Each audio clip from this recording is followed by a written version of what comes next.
السلام علیکم ورحمۃ اللہ وبرکاتہ حامداً و مسلیاً اما بعد۔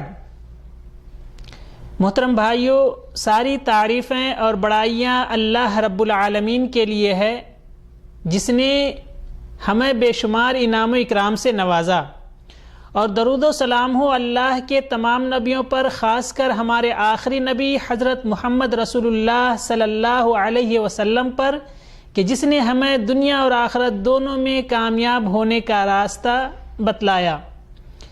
محترم بھائیوں، اسلام کا دوسرا رکن نماز ہے، جس کی بہت ہی زیادہ اہمیت و فضیلت ہے، اور اگر ہماری نماز صحیح ہوئی تو ہمارا سارا عمل درست ہوگا، اور اگر ہماری نماز ہی صحیح نہیں ہوئی تو ہمارا سارا عمل برباد ہو جائے گا۔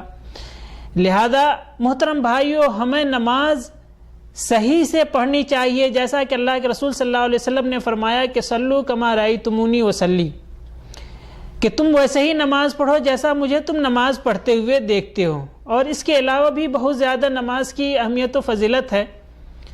محترم بھائیوں، میں نے اس سے پہلے نماز کے شروط اور اس کے ارکان کو بتلایا، آج میں نماز کے واجبات کو بتلا رہا ہوں۔ محترم بھائیوں، سب سے پہلے غور کرنے کی چیز یہ ہے کہ اگر ہمارا رکن چھوٹ گیا تو ہماری نماز نہیں ہوگی، ہمیں دوبارہ اس رکن کو کرنا پڑے گا، پھر اس کے بعد سجدہ سہو کرنا پڑے گا۔ اور اگر واجبات چھوٹ گیا تو پھر ہماری نماز ہو جائے گی، لیکن سجدہ سہو کرنا پڑے گا۔ اور ارکان اور واجبات کے علاوہ جتنے بھی ہیں وہ سب سنتوں میں داخل ہے۔ محترم بھائیوں، جیسا کہ میں نے بتلایا، ارکان نماز کے جو ہیں وہ 14 ہیں اور واجبات یہ 8 ہیں۔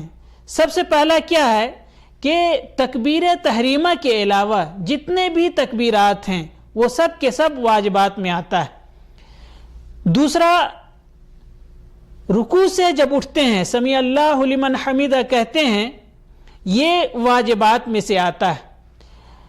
اس کے بعد ربنا ولک الحمد کہتے ہیں، یہ بھی واجبات میں آتا ہے۔ اور اس کے بعد سجدے کے اندر، رکوع کے اندر جو دعا پڑھتے ہیں سبحان ربی العظیم، یہ واجبات میں آتا ہے۔ ایسے ہی سبحان ربی الاعلی جو ہم سجدے کے اندر پڑھتے ہیں، یہ بھی واجبات میں سے آتا ہے۔ اور دونوں سجدے کے درمیان میں جو ہم پڑھتے ہیں رب اغفر لی، یہ بھی واجبات میں سے آتا ہے۔ اور اس کے بعد پہلا تشہد جو 2 رکعت کے بعد ہم بیٹھتے ہیں، جو تشہد اولا جس کو ہم بولتے ہیں، یہ واجبات میں سے آتا ہے، اور اس کے اندر بیٹھنا یہ بھی واجبات میں سے ہے۔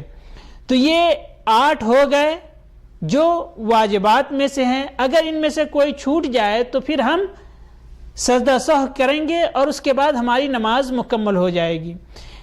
اور ارکان جو ہے اگر وہ چھوٹ جائے تو ہمیں اس کو پورا کرنا ہے اور اس کے بعد سجدہ سہو کرنا ہے۔ آخر میں دعا ہے کہ اللہ تبارک و تعالی ہم تمام لوگوں کو صحیح سے نماز پڑھنے کی توفیق عطا فرما، آمین۔ وآخر الدعوانا ان الحمد للہ رب العالمین، والسلام علیکم ورحمۃ اللہ وبرکاتہ۔